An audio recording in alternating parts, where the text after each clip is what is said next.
Namaste, viewers. Welcome back to our channel. Today we delve into the ancient wisdom of Ayurveda and explore the transformative journey of Panchakarma.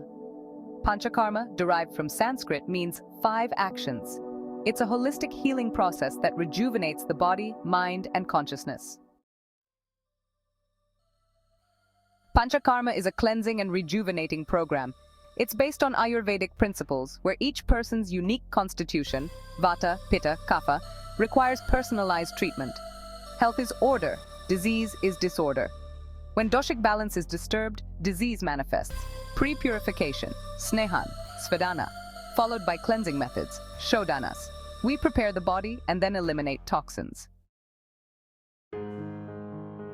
Snehan nourishes tissues, relaxes muscles, and prepares the body. Svedana opens channels, liquefies toxins, and promotes sweating.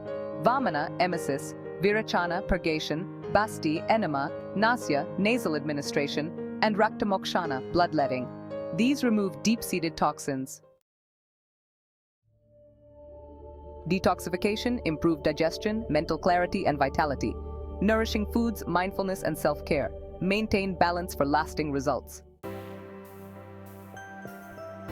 Remember, Panchakarma isn't just a treatment, it's a journey toward holistic well-being. Stay tuned for more wellness wisdom, like, share, and subscribe.